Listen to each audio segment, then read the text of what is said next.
The Berghof, Hitler's alpine refuge near Berchtesgaden. This is where Adolf Hitler liked to retire from the public, with a woman by his side. Eva Braun was Hitler's lover. He kept their relationship a secret from the German people.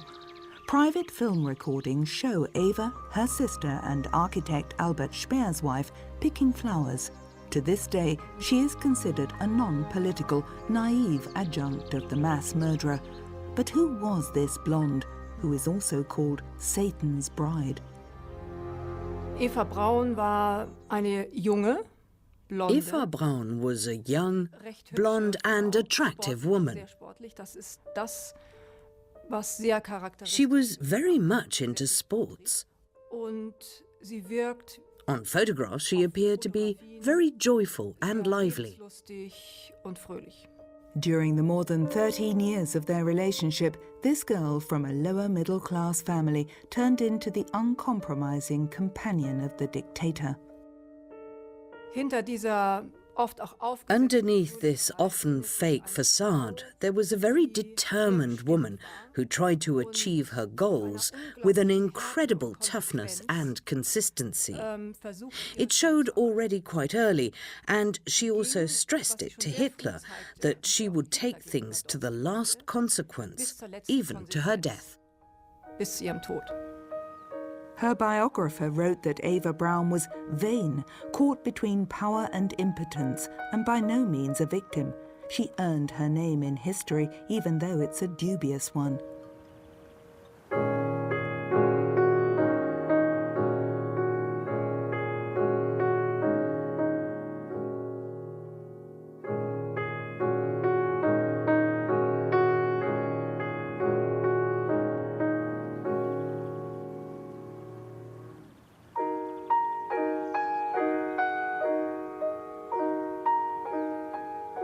One of the few film recordings that show Adolf Hitler together with his lover on the terrace of the Berghof.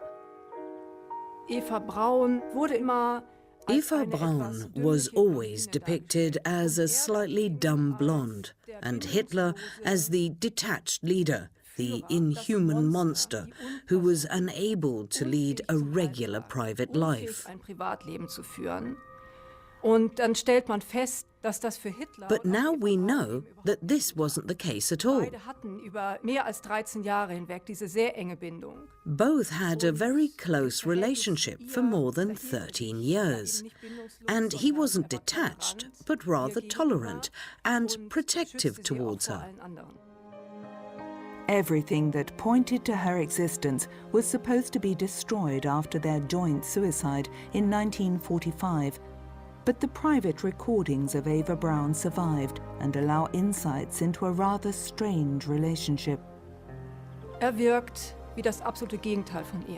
He seems like the complete opposite of her. A bit uptight, elderly, tensed up. At first sight, they don't seem to fit together at all. But if you look behind the scenes, you can see that they had a lot of common interests. They both loved movies, the opera and operetta, and what really defined their relationship was their commitment towards each other. Total faith and loyalty.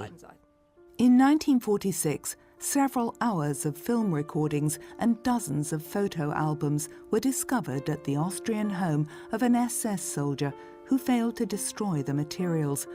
Those images allow a look behind the curtains that wasn't made public to the Germans during the Nazi period. They give the illusion of a harmless, idyllic life. Officially, Hitler's lover was employed at the Berghof as his private secretary.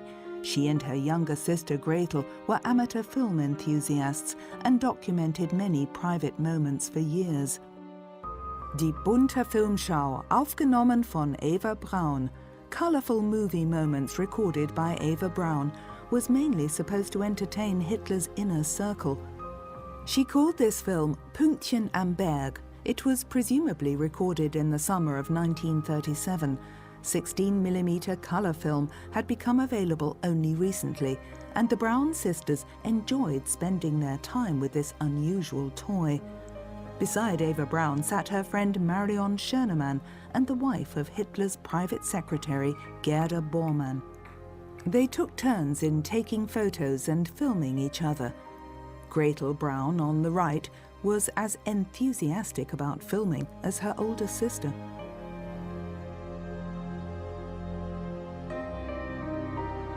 Hitler was absent most of the time, so bathing trips with family and friends were a welcome change. Eva Braun especially liked to have her sports activities filmed.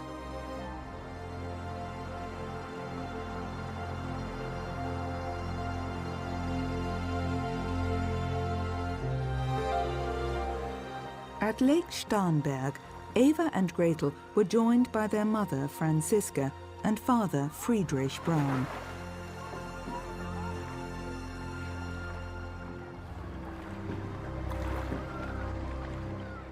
The Führer's lover was 25 at that time. Little is known about Eva Braun's childhood and teenage years. Her photo albums provide an insight into her early life. Eva Anna Paula Braun was born in Munich on February 6, 1912, the second of 3 daughters to vocational school teacher Friedrich Braun. Her parents' marriage had survived a crisis during the early 20s. Eva grew up in a middle-class environment in Munich, Schwabing.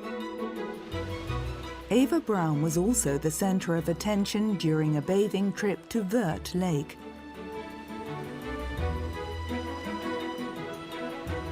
Like every year, the Brauns' relatives from Jena visited Munich and accompanied the family on their trips. Cousin Gertraud greatly enjoyed the time in the water. Aunt Fanny and Uncle Fritz were very fond of 13-year-old Eva. Gertraud kept their relationship with the Brauns a secret for more than 60 years. Only her husband knew and forbade her to mention it. Not until the year 2000 did Gertraud Weiske decide to provide information about her cousin, Eva Braun. We met with my aunt once or twice a week and went on a trip somewhere, to Chiemsee or Ammersee. Sometimes Eva and her sisters joined us. I enjoyed their visits a lot. It was a great family time. We went swimming or had coffee and cake and returned to our quarters at my grandparents' in the evening. My father never joined us. He made it quite clear that he didn't want any contact with Eva. Eva's relationship with her parents wasn't as relaxed as the films might suggest.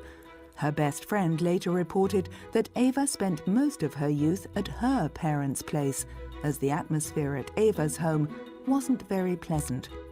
Eva took courses in housekeeping, bookkeeping and typewriting at a Catholic boarding school. In 1929, she successfully applied for an apprenticeship at a well-known Munich photo shop.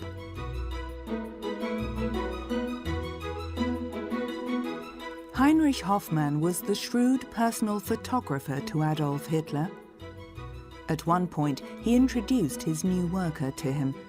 "This is our brave little Fräulein Eva." Apparently, the two of them met frequently afterwards.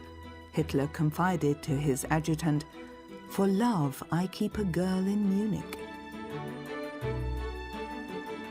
Sie war 17 und er war 40. Also er war ein schon etwas ältlicher. She was 17 and he was 40 years old. Dieses Mädchen offenbar attraktiv This fand. elderly bachelor apparently was smitten by this girl, and she found him impressive, as did many women at the time. Vor allen Dingen auch viele, die zusammen direkt. And so did her boss, Heinrich Hoffmann, whose part in the initiation of this relationship stays rather inconclusive to this day. Rolle gespielt, die allerdings bis heute unklar bleibt. Eva Braun's private photo albums shed a light on the true story. In 1931, she was allowed to accompany Hitler to Obersalzberg for the first time. There were no photos showing the two of them together. The blonde felt neglected. She wanted him to commit himself to her totally, even turning her father's gun on herself. Als 17-Jährige muss man sie sich vorstellen als relativ She was a unbedarft, rather joyful fröhlich, and naive aber auch 17-year-old. gleichzeitig sehr, But at the same time, she was quite extroverted. Sie hatte doch immer einen Drang, sich auch She fotografieren liked her picture zu wollen, taken auch and was by no exaltiert. means Sie war a shy keinesfalls girl. gänzlich schüchtern. Their relationship grew closer. Hitler told Heinrich Hoffmann that he realized from the incident that the girl really was in love with him and that he felt the moral obligation to care for her. Eva Braun's family was anything but euphoric about this relationship without a marriage certificate. Dass ich's bewusst mitbekommen hätte, da war ich 9 Jahre alt. I was 9 years old when I got wind of it by reading it in the papers. I saw a photo of Eva and Hitler. Glaube ich, ob der Hitler mit I dabei think war, he weiß was ich on nicht. it too. And the caption read, Eva Braun, a teacher's daughter from Munich, is Hitler's new favorite. Das habe ich meiner Mutter gezeigt. I showed it to my mother and she said, "Don't talk about this. It's not true. This is nonsense and I don't want it mentioned again." As Hitler made no attempts to legitimize that relationship, Eva Braun was considered his mistress by her relatives. Photos of that time show her as a fashionable young woman who apparently was more interested in hairstyles and clothing than politics. Her cousin Gertraud recalls, Sie war 12 Jahre älter als ich und sie war halt This attractive young woman was 12 years my senior, a very attractive woman, and I admired her and her sisters. Und es war eine gepflegte junge Frau mit langen Fingernägeln und She was well groomed with her long fingernails, and I enjoyed meeting and spending time with them. Aber mit 10 Jahren, da macht man sich keinen Gedanken darüber. As a 10-year-old, I didn't wonder whether I wanted to become like her and didn't really think about it. We fooled around like young girls do. Wie andere junge Leute auch und sie war halt im Sport viel She was besser. very much into sports, dived from the highest platforms, whereas I only managed the lowest Vom one. Ein-Meter-Brett gesprungen. Und das war so die Bewunderung einer 12 Despite the feelings of my other relatives and the difference in age, I idolized her as the athletic young woman she sehr was. guten Sportlerin.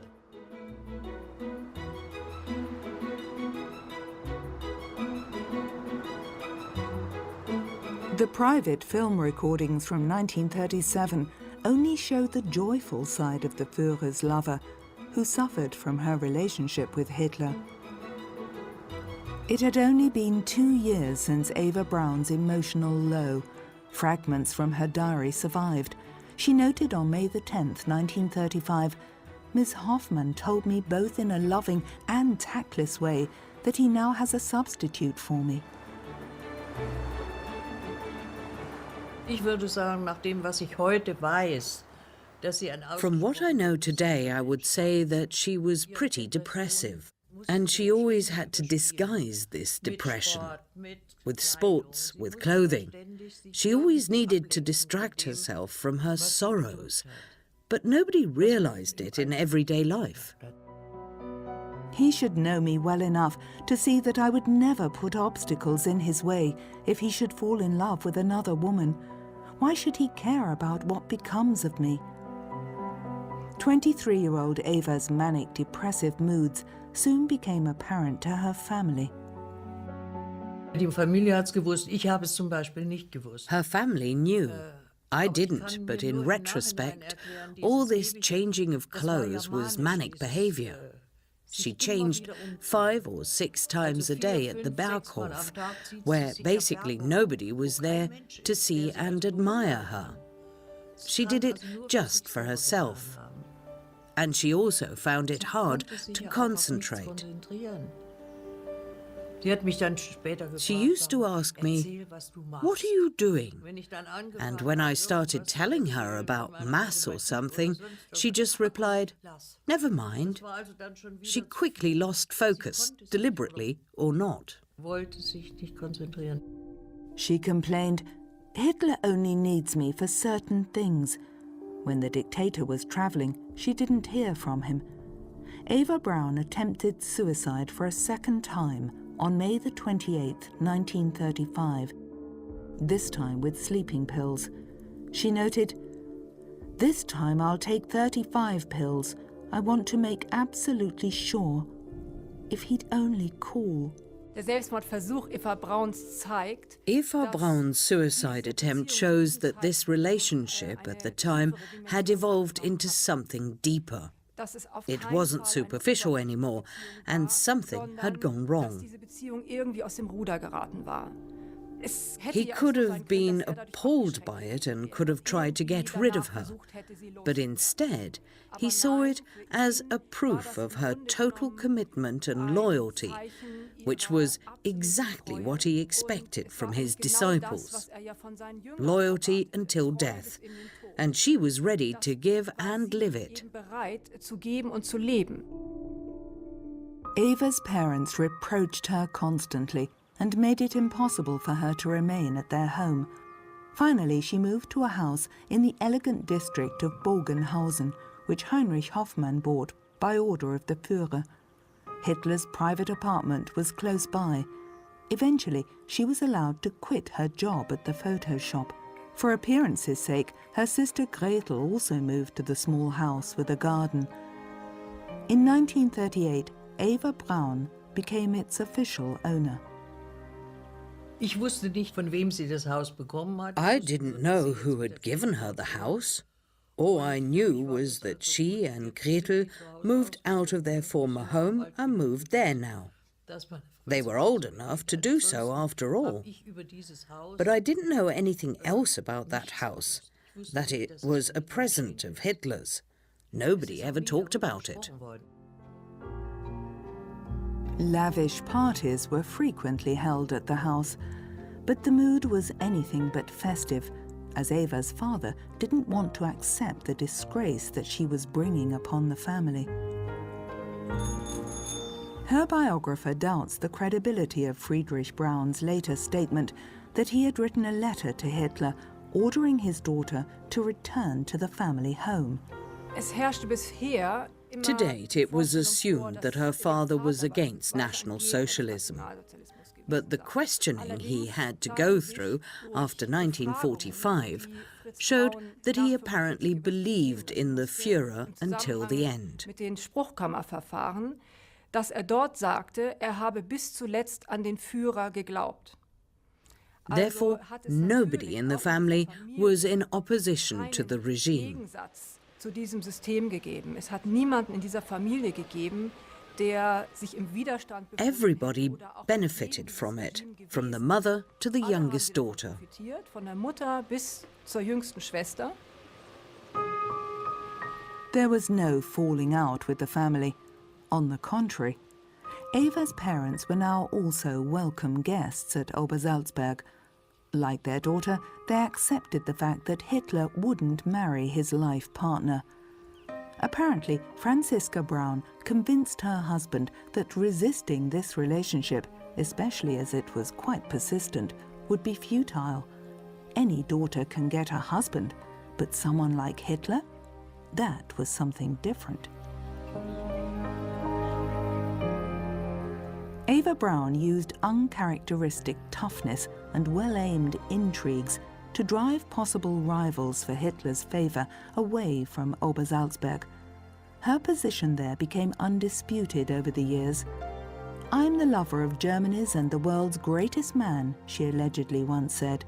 Officially, there was no talk of any woman at Hitler's side.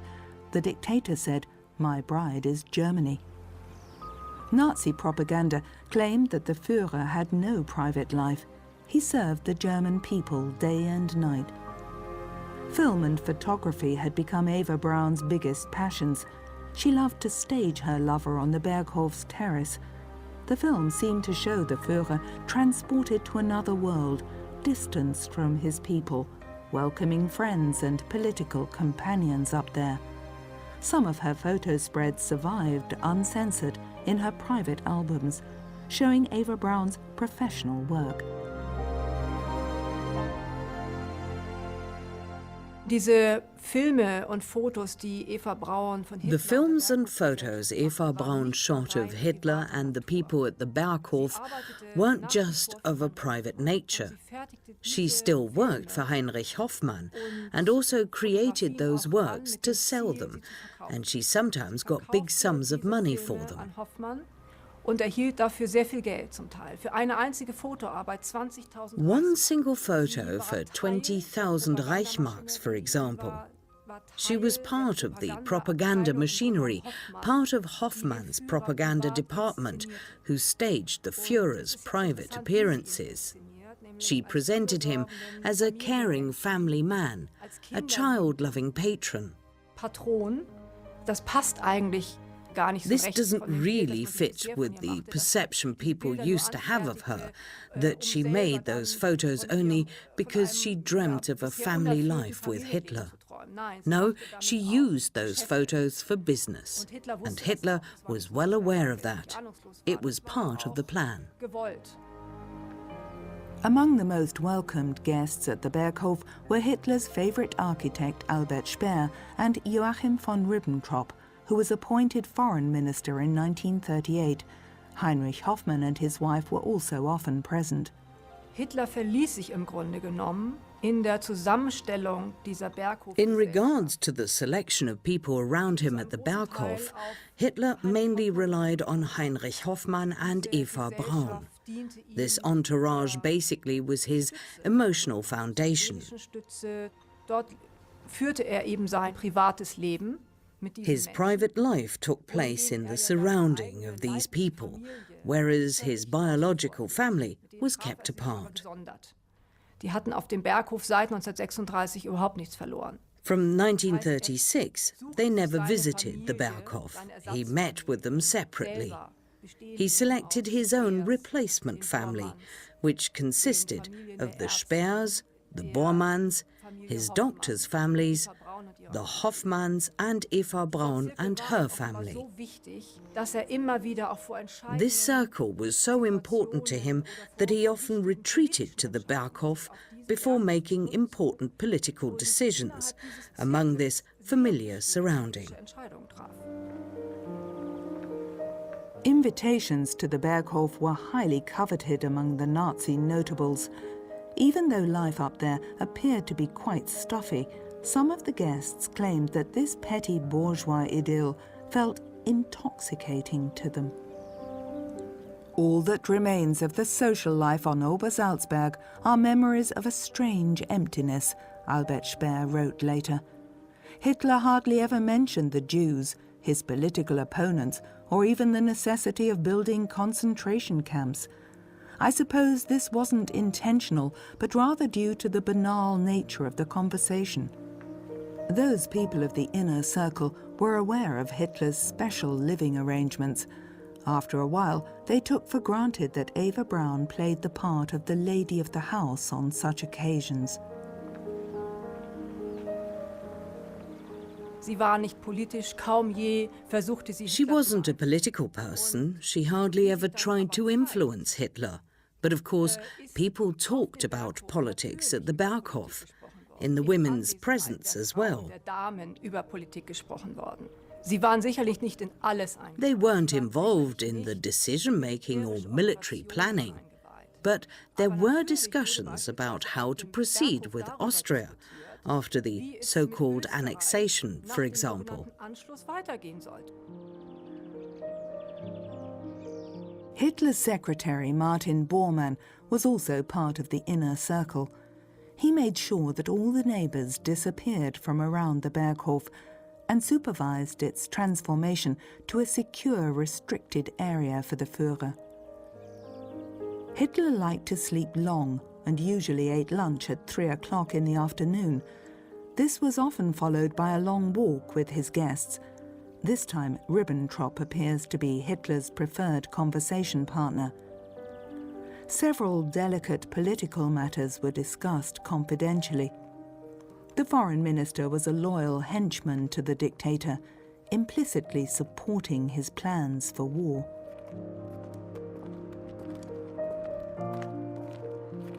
The destination was always the same, the scenic outpost at Mooslaner Kopf. When the weather is good, there's a superb view towards Salzburg from there. Nearby, Bormann had a tea house built for Hitler. Albert Speer later recalled, "At the coffee table, Hitler often liked to lose himself in endless monologues." Eva Braun filmed a talk with National Youth leader Baldur von Schirach from a respectful distance. Albert Speer was one of the most frequent visitors. He moved with his family to a house close to the Berghof in 1938 and was good friends with Eva Braun. He claimed after 1945 that she took advantage of her position, like all other prominent collaborators of Hitler.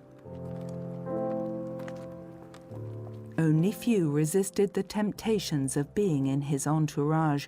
Hitler didn't really resist this development, Speer recalled later. The specific circumstances of his style of leadership led him to increasing loneliness, Speer believed. According to him, Hitler was unable to form normal human relationships. He continued, "In hundreds of talks, he covered topics like fashion, dog breeding, theatre and film, operetta and its stars. Sometimes Hitler fell asleep during his own monologues." Once in a while, the Führer's lover took exceptional photos that would never have been published during his lifetime. They document their special relationship. Eva Braun enjoyed playing the hostess who calls the tune, according to her standing. Building the Kehlstein house was the highlight of Bormann's building work at Obersalzberg. In order that the Führer and his entourage could reach its vantage point at 1,800 meters, a road and an elevator needed to be cut into the mountain's rock. But Hitler rarely appeared. It is said that he suffered from vertigo, but Eva Braun enjoyed coming there. She seemed much more playful when the dictator wasn't around.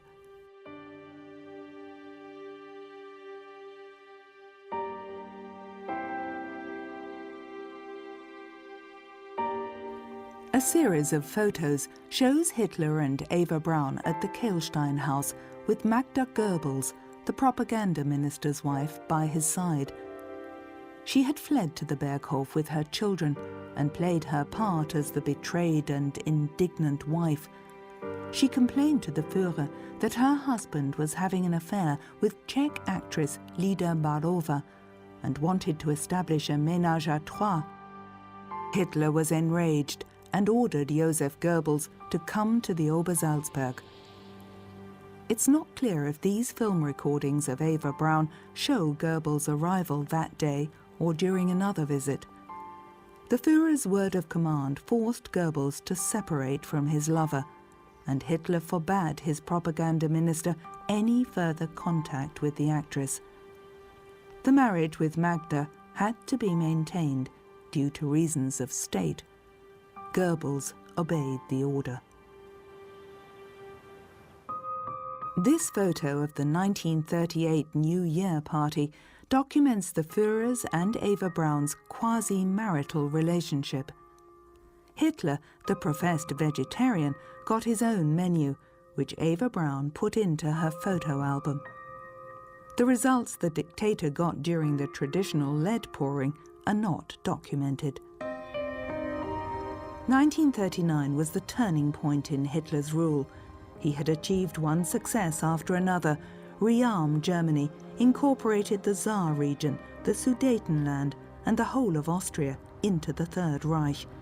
Even his opponents agreed that he would have been the greatest German since Bismarck if he had died at that point. But the dictator aimed for war, and therefore this moment marked the beginning of his demise.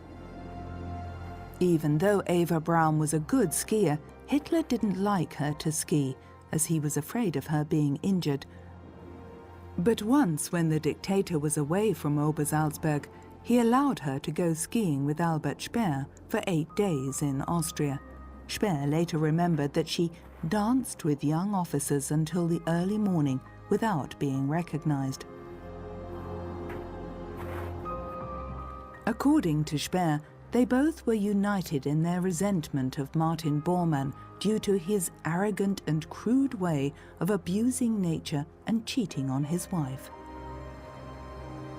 During Easter time in 1939, Eva Braun filmed the many children of Speer and Bormann on their hunt for Easter eggs.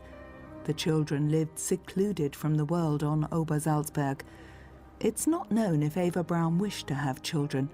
There were rumors that she once had an abortion in Munich, but there's no proof of that. Speer had sympathy for the unfortunate woman.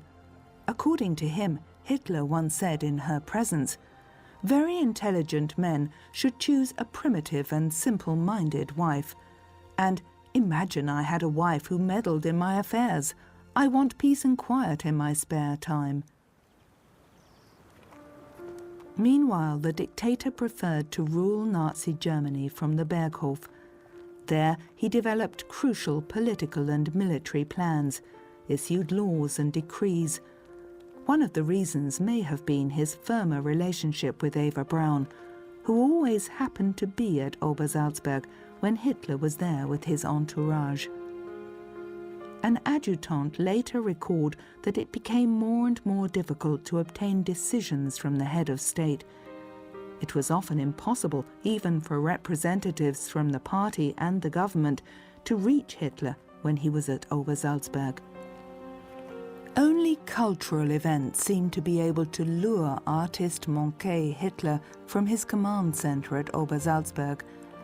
In June 1939, he spontaneously traveled to Vienna to attend the 75th birthday of composer Richard Strauss. On his way back to Berchtesgaden, the Führer visited places where he spent his childhood. Eva Braun filmed his arrival at Fischelham Primary School near Linz. In his book Mein Kampf, Hitler described himself as a little ringleader when the boys of the village played cops and robbers. His class teacher later remembered a skinny, pale boy who despised learning, neglected his talents, and wasn't able to follow school discipline.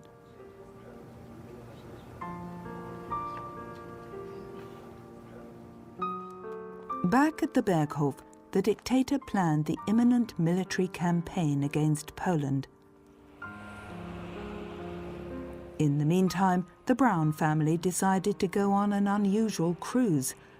Mother Franziska was filmed during her visit to a travel agent's, where she booked a trip to Scandinavia for her and her daughters, Eva and Gretel. Friedrich Braun wasn't part of the tour party.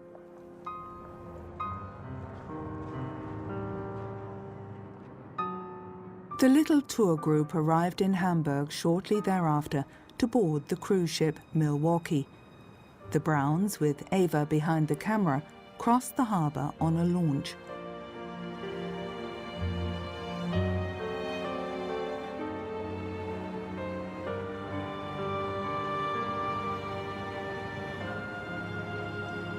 The Milwaukee was operated by the National Socialist organization Kraft durch Freude, Strength Through Joy, to provide holiday cruises for ordinary national comrades.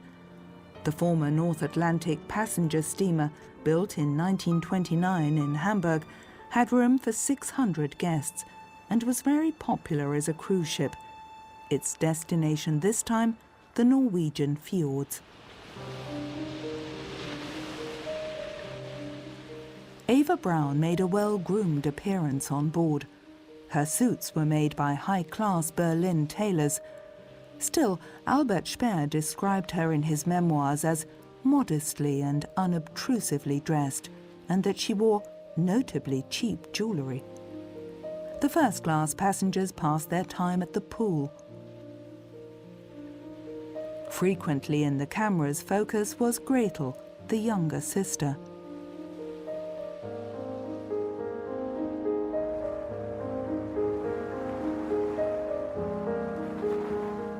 a shore excursion in northern Norway.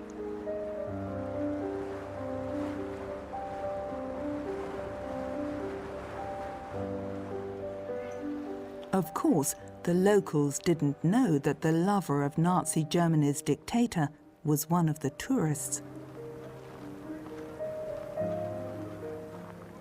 Foreign publications frequently wrote that Hitler was liaised with a certain Eva Braun, but they apparently lacked reliable information. Journalist Robert Arndt wrote in a booklet entitled "The Women in Hitler's Life" that was published in New York in 1944. Eva Braun is hardly the typical Aryan glamour girl. She may be blonde and blue-eyed, but she is stout and ungainly in her appearance.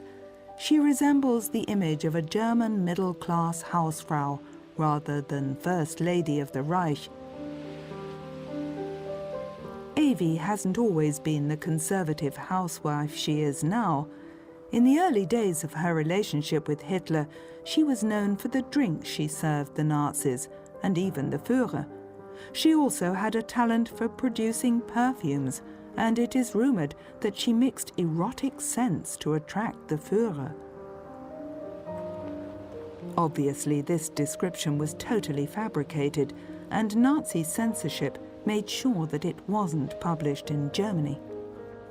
Gretel relaxed at the pool in her fashionable two-piece swimsuit. She simply adapted to the needs of her older sister, acting as companion and chaperone.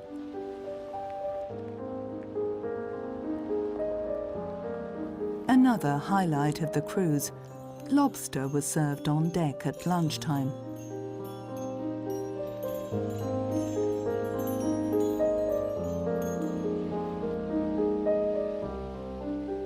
The Browns wallowed in luxury, while their daughter's partner at home was preparing to plunge Europe into another war.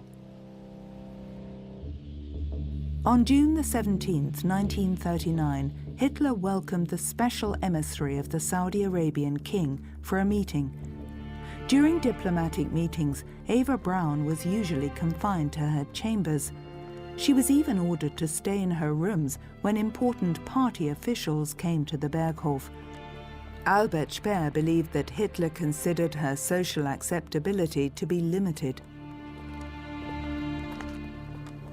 On such occasions, even the big reception hall was out of bounds for Hitler's lover. When the prominent guests stayed longer, she even had to move to the house of the unpopular Martin Bormann nearby. Sometimes she succeeded in filming scenes like these from a first-floor window. Hitler awaits a visitor on the Berghof stairs. A guard of honor from the SS gets in position.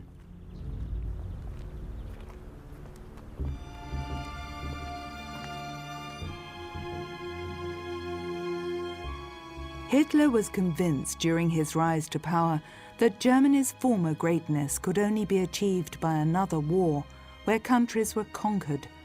Of course, this would need to be done by force.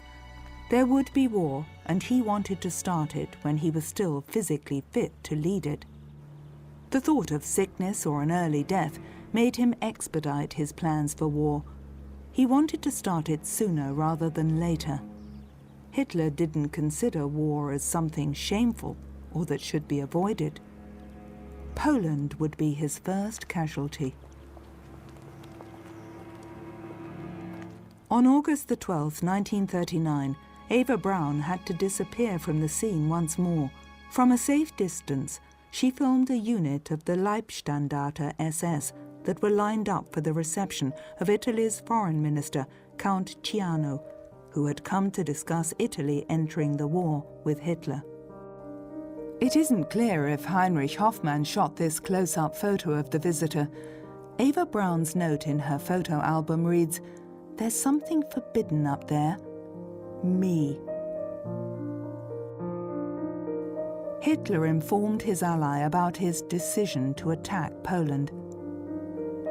Eva Braun called these snapshots of the guest of state's departure viewed from the hotel room's perspective. During that time, Eva Braun was able to film SS Chief Heinrich Himmler with his associates Reinhard Heydrich and Karl Wolff on the Berghof terrace. On several occasions, the dictator discussed the details of war, terror and mass murder with his henchmen at Obersalzberg. Foreign Minister Joachim von Ribbentrop also took part in Hitler's talks about his war plans. As peace in Europe hung by a thread, the Führer isolated himself from the ministerial bureaucracy and assembled his confidants. The dictator planned a special coup. Ribbentrop was supposed to travel to Moscow in order to sign a non-aggression pact with Stalin. Heinrich Himmler and his enforcer, Reinhard Heydrich, meticulously prepared the brutal oppression of Poland. They presented the details during their visit at the Berghof. So-called Einsatztruppen, special action squads derived from police and security forces, were to liquidate the Polish ruling classes, as Hitler intended to occupy the country permanently. On August the 23rd, 1939, Hitler nervously awaited positive news from Moscow. Eva Braun's presence was permitted that day. She filmed and took photos. The caption of her professional photo documentation reads, "Then Ribbentrop travelled to Moscow." When Ribbentrop confirmed the pact with the devil, the dictator rejoiced. This will hit like a bomb. Other photos show Hitler, Bormann and Goebbels as the news was spread officially.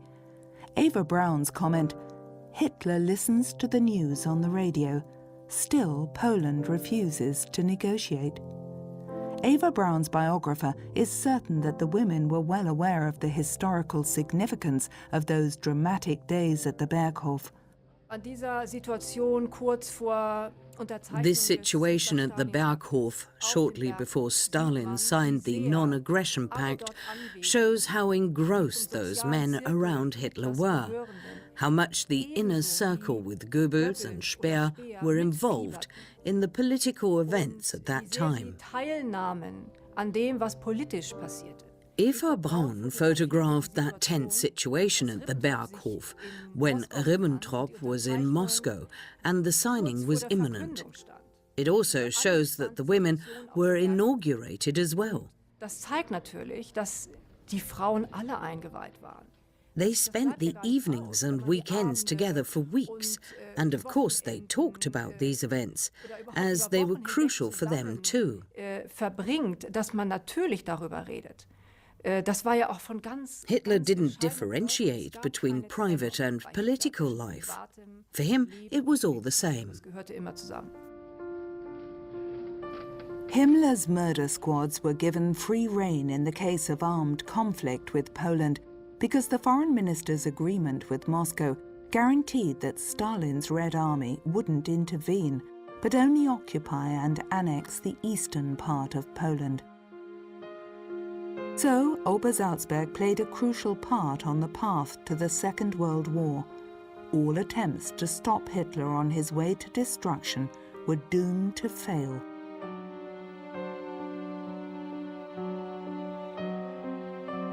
Nine days later, the dictator declared war on Poland. Eva Braun supposedly cried when he proclaimed at the Reichstag, "Now more than ever, my life belongs to my people. I want nothing more than to be the first soldier of the German Reich. I have put on the uniform again that was always my most sacred, cherished possession. I will only take it off after our victory, or I will not live to see the end." On that September the 1st, 1939, Eva Braun supposedly told her older sister Ilse, "This means war. He'll leave, and what will become of me?" According to Ilse Braun's memories, she also said, "If something happens to him, I'll die too." The same evening, Eva Braun ordered food and drinks to be brought to the storage rooms of the Berghof. She supposedly explained, "We need lots of supplies. We'll need them to last for a long time."